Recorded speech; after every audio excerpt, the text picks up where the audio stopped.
Hər vaxtın xeyir, mən Mənzər. Dedim, dərsə getməmiş bu mövzunu qəşəng bir çəkim, çünki tam olaraq içimdə olduğunu hiss edirəm bu barədə. Biraz söhbətləşək. Ümumiyyətlə, sosial medianın istifadəçisi olaraq, yəni sosial medianın kontentlərindən çox yəqin xəbərdarıq. Orada daha çox bəyənilər, fikir vermişəm, dramatik tipli paylaşımlara gəlir. İnsanların özünü yazıq kimi göstərdiyi, problemlərin əlində aciz qaldığı tipdə videolara daha çox like gəlir. Belə deyim, ya da editlərə daha çox like gəlir. Sözlü, arxaya da bir dənə hüzünlü mahnı qoyur və salam, hər şey əladır. İnsanların buna tələbatı daha çoxmuş kimi görürəm. Yəni bunu yaşamaq daha asan gəlir. Nəinki o problemlərdən qurtulub özünə yeni bir şey, yeni bir həyat, yeni bir başlanğıc qurmaq. Niyə beləyik? Niyə görəsən problemin içində üzməyi çox rahat hesab edirik? Amma görsək ki, o üzdüyümüz su çox çirklidir, bizə çox ziyan vurur, getdikcə bizi boğacaq, fərqində amma deyilik o hissənin. Niyə beləyik görəsən? Hüzünlənmək bizim kənardan səslər də gələ bilər, balkona yaxınam deyə. Hüzünlənmək bizim niyə bu qədər aşiq olduğumuz bir şeydir? Arabesk deyili türklər. Niyə arabeska bağlamaq bu qədər xoşumuza gəlir? Sosial mediada Instagramı olsun, TikTok olsun, istifadəçilərin çoxsu bilir ki, buna tələbat var. Bunu vəbşə paylaşır və bir dünya yaranır. İnsanların qaçdığı mı deyim, ya da ki, ümumiyyətlə, yəni problemlərini daha çox hüznə vuraraq dincəldiyi bir yer deyə bilərəm. Yəni belə bir şey yaranır. O neyinir? Həyat qaldı qıraqda. Problemə qəşəng fokuslanır, onun acısını, dərdini çəkir. Etməli olduğu, əsas görməli olduğu işlər qaldı kənarda. Bir səbəbi var. Mənim problemim var. Mən buna baxdım, mənim keyfim aşağı düşdü, yaxşı deyiləm və s. qaçdı. Qaçış yolu. Bir tərəfdə də sosial mediada belə bir məsələ var. Öz həyatını dayanmadan paylaşan, öz həyatını izləyici toplayan kütlə var. Günümüz blogerləri, influencerları deyə bilərik məsəl üçün buna. Onlar qəşəng öz həyatını paylaşır, gözəl tərəflərini əks etdirirlər. Arada öz dramlarından qəşəng paylaşırlar. Biz də onlara, Lora dildə deyəcəm, ağzımızın suyuna axıda baxırıq. Xoşumuz gəlir başqasının həyatlarına baxmaq. Öz həyatımız o qədər bizim üçün artıq dəyərsizləşib ki, başqasının həyatı daha zövq verir bizə. Vaxtımızı daha yaxşı işğal eləyir. Bu sadəcə bir qaçışdır. Bir an olur, ayılırsan ki, işin gücün başqasının həyatını izləməkdir. Sonra da şikayətlənirsən. Mənim həyatım niyə belə oldu? Mən niyə bacarmıram? Hardan başlayım bilmirəm. Hardan başladığını bilmirsən, çünki bütün fokusun kənardır, bütün fokusun dramlardır. Yaşadığın problemlər sənə ağır hisslər yaşatdı, tamam, bunu biz danmırıq. Amma orada ilişib qalmağa nə qədər davam eləyəcəksənsə, bir o qədər həyatını ertələmiş olursan. Və yaxud da nə qədər başqasının həyatına baxmağı özün üçün mərkəzləşdirəcəksənsə, öz həyatın hər zaman kənarda qalacaq. Reallıq budur. Razısansa davam eləyə bilərsən. Amma bura reallıq yeridir. Budur. Başqasına like göndər, başqasına izləmə göndər. Qoy o xoşbəxt olsun, onun izləməsi artsın, o maddi olaraq yüksəlsin, mənəvi olaraq da onda dopamin lap artsın, məni sevirlər, məni bəyənirlər. Sən yatdığın yataqdan dura bilmə. Bir özünü inkişaf elətdirəcək kiçicik bir addımdan uzaq qal. Sonra da şikayətdən. Ən gözəli.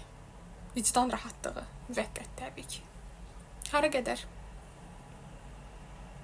Özünü hara qədər aciz apara biləcəksən. Bu əslində biri oldu. Özün üçün sən bir dünya yaratmısan. Qaçış yeri. Üzləşməyin vaxtıdır məncə.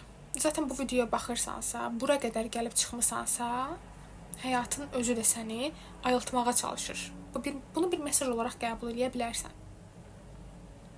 Ertələdiyin nə varsa, onu etməsən, özünü eləyəcəksən ancaq.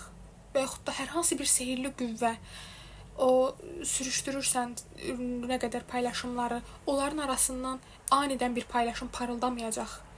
Filan kəs, ayıl, ayağa dur, sən bunu eləsən həyatın düzələcək. Ya da bir söz səni ayıltmayacaq, sehirli çubuq yoxdur həyatda. Başda, əlində nə varsa onunla başda. Hardasansa, yolun harasındasansa oradan başda. Bir şeylərin bu əslində ertələməkdir də. Əslində biz ertələyirik həyatımızı, başqalarına baxıb zövq alırıq. O zövq müvəqqətidir. Sonra ayılanda reallıqla üzləşəndə lap əziyyət çəkirik. O əziyyət çəkəndə təzədən qayıdırıq, gizlənirik, başqa həyatlara baxırıq. Özümüzü unuduruq da, yəni davamlı formada özümüzdən qaçırıq. Bunun bir hissəsində mükəmməliyyətçiliyin də səbəb olduğunu demək olar əslində. Baxın, bizdə çoxumuzda belə bir problem var. Bir şeyə başlamaq üçün hər şeyin ən yaxşı halda olmasını gözləyirik. Hər şeyin ən ideal, ən mükəmməl, yaşanıla bilən ən yaxşı versiyasında olmasını gözləyirik. Zamanın, məkanın, özümüzün. O versiya heç vaxt olmayacaq, açıq deyim. O versiyanın gəlməsi sənin tərpənmə sürətindən, tərpənməyindən asılıdır. Bugün sənin baxdığın həyatlar ki var, baxıb deyirsən, necə şanslıdır, necə yaradır, necə qəşəng paylaşımları var və yaxud da marka geyinir, həyatı lüksdür. Tamam, o həyatın özünə görə müsbəti, mənfisi var o həyatların, amma onlar o kameranın qarşısına keçib də sənin qarşına qoyduğu o kontent var ya, onu yaradan insan var ya, o da özünə görə bir yerdədir artıq, bacarıb nələrsə ki, sən onlara baxıb o hissləri keçirirsən. Zaten özü bunun biri də bacarmaqdır da.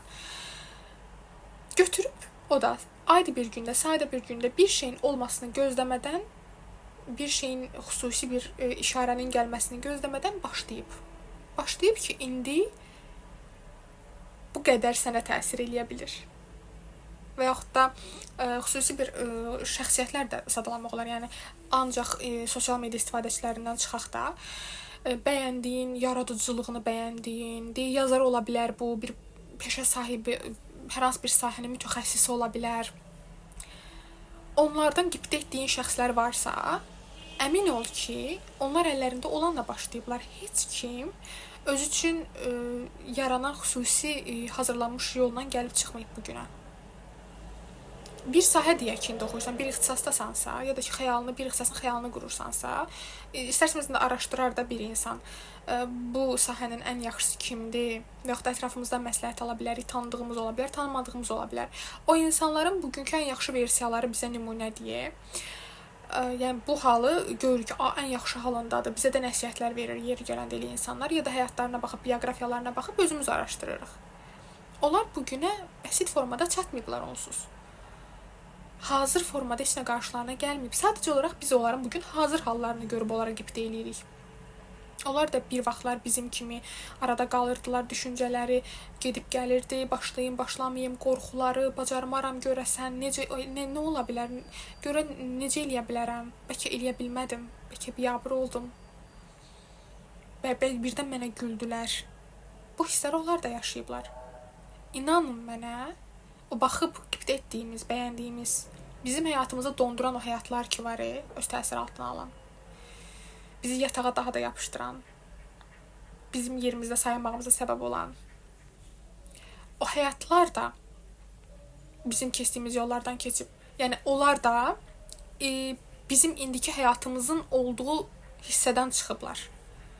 Nə yaşamışıqsa, çox faizini onlar da yaşayıblar. Tək fərqləri əllərində olanı istifadə etmələridir. Məsələn, mənim özüm bu dəqiqə tam istədiyim yerdə deyiləm. Olmaq istəyirəmmi? İstəyirəm. Ona görə əlimdə olanlarla çıxmışam bu yola və əlimdə nə var ki? Savadım, təhsilim, mənim öz yaradıcı yanaşmam, istəklərim, xəyallarım və bunu necə bacara bilərəm düşündüm, yayaraq, paylaşaraq, bacarığım nə yöndədirsə onu üzə çıxararaq. Söhbət etmək, danışmaq, psixoloji nüanslara toxunmaq, psixoloji söhbətlər, psixologiyaya aid danışmaq, insan həyatı, insan düşüncəsi, insan aləmi. Budur, mən də buradan başladım. Əlimdə hər şey dörd dörtlük deyil bu dəqiqə. Hər şey ideal deyil məndə. Mənim də yarımçıq yönlərim var, mənim də hələ də tam bacarmağa çalışdığım, cəhd etdiyim, dəfələrlə uğursuzluq yaşadığım hissələrim var. Mənim burada olmağım hər şeyin mükəmməl olduğu mənasına gəlmir. O proses hələ də davam edir. Yəni, bugün başlasan, dərhal özündən əla bir nəticə gözləməməlisən. Çünki sən insansan. Mükəmməl varlıq deyilik ki biz. Mən özüm də. Əvvəl o səhvlər eləmişəm. Bir şeyə başlayanda o dəqiqə özümdən nəticə gözləyərdim. Ya da ki, adicə bu kameranı açıb danışmağın özünü belə o qədər götür-qoy elədim ki, gedim görəsən harda, hansı kitabxanada, hansı kafedə oturum, danışa bilmədim. Hansı məkanda oturum, estetik görünsün, qoy insanların gözünə xitab edim. Gördüm ki, uzatmaqdan başqa mənə heç bir şey işə yaratmır. Yəni, bu düşüncələrim məni sadəcə gözlədir. Gözlə hara qədər. İstəyirəm axı.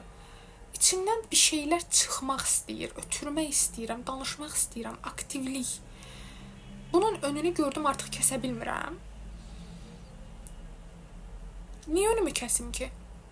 Bizim cəmiyyətimizdə bu problemdir. Məsəl üçün bir biznesdə deyək ki, qurmaq istəyiriksə, onun bütün məhsullarını, bütün detallarını, hissələrini bir yerə tam yığmalıyıq ki, biz o biznesi açaq deyirik. Paketləməsi ideal olmalıdır, xüsusi təqdimat olmalıdır, reklama qəşəng. Hər şey əla formada başlamalıdır, yoxsa tutmaz, yoxsa alınmaz. Elə deyil. Mən də elə bilirdim. Elə başlasam hər şey yaxşı olacaq deyə düşünürdüm. Elə deyil. Sadəcə vaxtınızdan aparır. İllərinizi ayırarsınız, aylarınızı ayırarsınız ki, sırf hər şeyi yaxşı təqdim eləyəsiniz, yaxşı yerinə yetirəsiniz. Bir də ayılacaqsınız ki, itirdiyiniz zaman olub, heç bir şeydə başlaya bilməmisiniz. Görəndə ki, mən ona doğru gedirəm, dedim, stop. Əlində nə varsa ondan başla. Nə varsa. Bu mənzərlə başla, yolda inkişaf eləyərsən, yolda alınacaq. Alındırmısan onsuz. Sadəcə olaraq daha yaxşı formalarına da çatacaqsan, dedim özümə. Sən də. Nə vaxta qədər sürüşdürəcəksən, nə vaxta qədər onun bunun həyatına qazandıracaqsan. Özünü nə vaxt görmək istəyirsən, ümumiyyətlə özün olaraq var olmaq həqiqətən istəyirsən ki, buradasan, nə düşünürsən? Bu video məncə artıq başlamağına bir səbəb olsun. Əlimizdə ən qədər vasitə var, dolu. Özünə uyğununu seç. Mükəmməl olmaq məcburiyyətində deyilsən, mükəmməl olmaq məcburiyyətində deyil şərtlərin, amma eləyə bilərsən. Önümüzü kəsən bizik. Heç kim deyil. Bayaq sadaladığım ünsürlərdə belə. O həyata baxan yenə bizik. O lükslüyə baxıb əriyən yenə bizik. Vaxtımızı itirən yenə bizik. Sadəcə olaraq başlamaqdır. O addımı atmaqdır. Başladın, hər şey yaxşı kimi gedəcək vədi vermirəm. Çünki belə bir reallıq da var ki, özünü tanımalısan. Birincidə alınmaya bilər, biraz zaman tələb eləyə bilər, biraz yavaş proses görünə bilər sənə. Amma bugün başlasan, bir ay sonra indikindən fərqlənəcəksən, bir il sonra tam başqa olacaqsan. Zaman özünə görə axır. Zaman onsuz axacaq. Yəni, səni gözləmir onsuz, axır. Sadəcə olaraq o zamanın içini necə doldurmaq sənin işindir. Onu da bu videoda artıq sonlandırım. Onu da artıq sənin vicdanına buraxıram, özünə buraxıram. Biraz düşün, götür-qoy et. Zamanıdır. Heç bir şey var olmaq üçün, inan mənə, ideal bir zamana sahib deyil əslində heç vaxtı. Sadəcə olaraq onu eləsən, ən doğru zaman o zaman olacaq. Öz zamanın, öz idealın, öz mükəmməlliyin indidir. İndi tərpənsən, daha yaxşısına çatacaqsan bir müddət sonra. Tərpənməsən, ancaq götür-qoy eləyəcəksən hələ də. Qərarı özün ver. Bir dəfə gəldin, həyatın vaxtı uçur, gedir. Səni gözləmir. Amma səni gözləyən xəyalların var. Ümid edirəm ki, bu videoya necə daxil oldunsa, onun daha yaxşı formasında indi səndən sağollaşırıq. Hər şeyin yaxşı olacağına ümidləndirək özümüzü. Dərhal yaxşı olmaya bilər, dərhal bacarmaya bilərik. Amma içimizdə oyanan işıq var. Bir şeylər məndə var, mən onu eləməliyəm. Niyə də məndə olmasın düşüncəsi var o sənin içindəki. Elə belə deyil. Elə belə içində o yanmır. Elə belə var olmamısan sən. İndi burada olmağının səbəbi belə elə belə deyil. Ümid edirəm ki, ürəyimizdəki bütün arzulara çox gözlətmədən özümüzü, həyatımızı çox dondurmadan ən qısa zamanda başlayarıq, addımlayarıq. Özünə yaxşı bax. Növbəti mövzuda, videoda görüşənə qədər. Hələlik.